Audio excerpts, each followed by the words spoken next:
Elon Musk ramping up his campaign against President Trump's tax and spending bill. Musk calling on lawmakers, in his words, to kill the bill. By the way, he also called that bill an abomination. Joining us right now with his Elon Musk wisdom is CNBC contributor Walter Isaacson, who is a Perella Weinberg advisory partner, Tulane University professor, and, of course, the author of Elon Musk. And, boy, well, you know, one of the things about Elon is when he goes all in, he goes all in. You know. Or when he goes all out, he goes all in. And all out, et cetera. He is somebody who's not exactly calibrated in his things, and he is seriously upset. Yeah, what's he mad about? Because we've heard a lot of different speculations about whether... Well, you know, he's always been on this strong kick for a long time about the deficit. He just thinks the deficit is horrible, and now it's kicked in on him. One of the smaller things, but that's really nettling him, is the way they treated Jared Isaacman, who was the person who was going to run NASA. Right.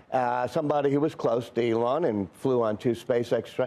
A great choice for NASA administration. On Friday, when Elon Musk is in the Oval Office, getting that rinky-dink little box, wooden box with a key in it, which was, I think, a little bit insulting from Trump.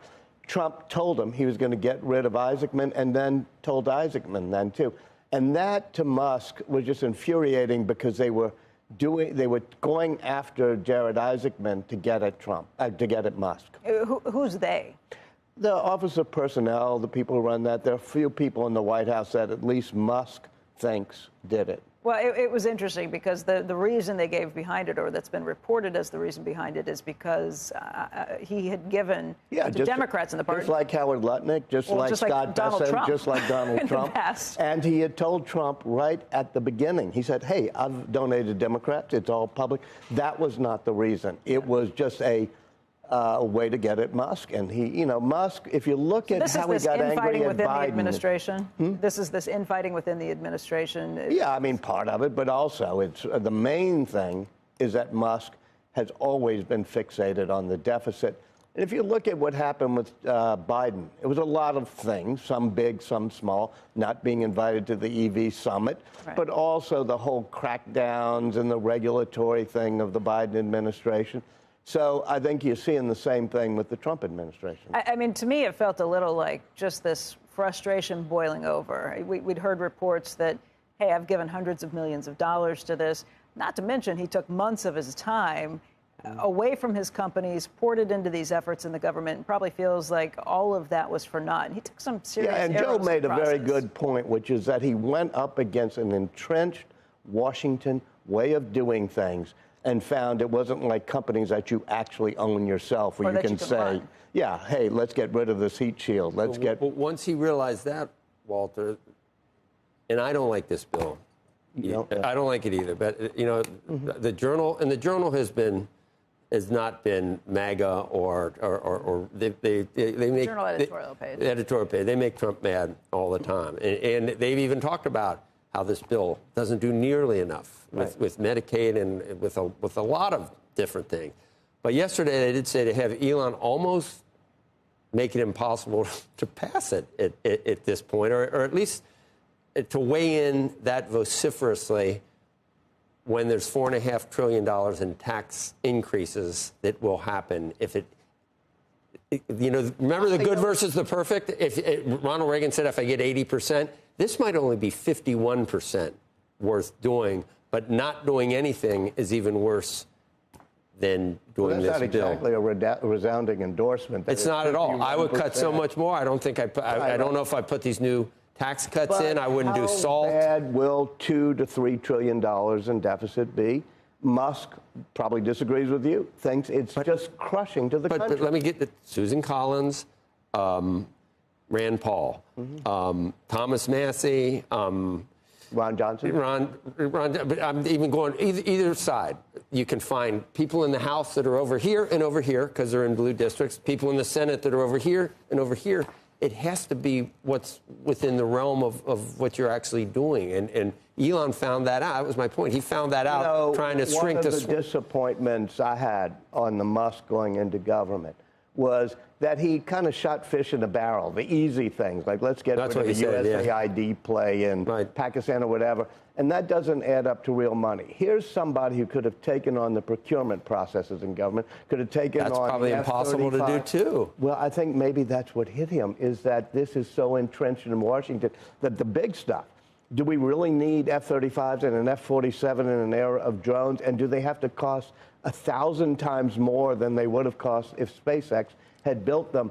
I wish he had gone after infrastructure. The problem with shooting fish in a barrel is it may make you feel good, but those are small fish. But can anybody actually do this if Elon Musk can't? And by the way, there was a limited amount of time that he was going to be able to be Herbert Hoover there. did it under the Truman administration. But I think you probably need to be elected. You need to be there for at least 4 years. You need to be able to sit down and really make decisions with some. Yeah, I mean, Elon Musk has never shown himself able to be a collegial player with many other people. He's always kind of owned the joint, and he was probably not the person who was going to make this happen. But I actually thought he could have done a lot more when it came to the cuts on the big thing. Is this schism between he and President Trump something that is ever going to be patched up, or do you think it? Well, I think they both have, shifting loyalties. I'm not an expert in how Trump thinks. I don't know if Trump's going to get really furious at him. But I think that when Musk gets on a particular jag, like we don't need more than $2 trillion added to the deficit, Musk, one of the Republican congressmen said, I just hope Musk keeps being Musk. I'm going, well, you got no worry there. He's going to keep on this. Massey, maybe? I mean, I saw some things that it tweeted out, too. I guess, does he use the platform, the X platform, of course, to really push this? I'm surprised in the past 4 hours we haven't had 20 more postings.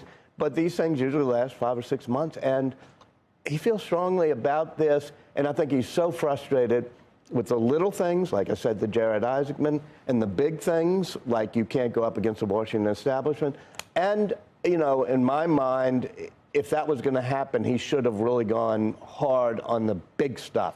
He's still got his people in government. He still has Luke Farrakhan. He still has a guy known as Big Balls. They're going to be trying to do these things, but they're not going to be able to take on the real waste in government. Very quickly, and the other thing that, to get to this point Joe made, I'm not sure on your 51% that whether Orrin Cass, who's the, I'm interviewing him tonight at the 92nd Street Y, the new conservatism, or an Elon Musk, they feel that every single one of those tax cuts has to be extended if they're going to increase the deficit. It's not just the extension of tax cuts, it's new ones that have been piled on. I mean, this spends a lot more than the original. There is not necessarily a reason for the economy to get a deficit this high when the extensions and the new tax cuts and the extensions of the old tax cuts, we're not going to look at any of them and say, well, maybe those should be delayed. Walter, for a while, even the work requirements for Medicaid weren't starting until 2029. It was a big deal to get them back to 2026. And you've got Josh Hawley, who I thought was a raging conservative, who wants to pull back some of the Medicaid cuts. Well, you know what? It's almost impossible to do this. People in Missouri get Medicaid. I know. They need it. All politics is yeah, but a lot of the people that get it, they're getting 10 times as much as the people who actually need it. And a lot of people who get it need it. Yeah, but you can't see that Medicaid has been totally gamed and abused from what it was intended to be in the first place. There's a much cheaper way to cover the people that you want to cover than just expanding Medicaid. That was done, If you look even on the Affordable Care Act, which is why it happened, insurance, which is why it happened and why Medicaid this is bill cuts back on people being able to get covered under the Affordable Care Act. You can say that, yeah, we should give tax cuts so we don't have to pay for these things. Or you could say, hey, maybe there's going to be some waste in Medicaid, and maybe the Affordable Care Act is helping some people it shouldn't help, but maybe this is a balance we have to have in our society.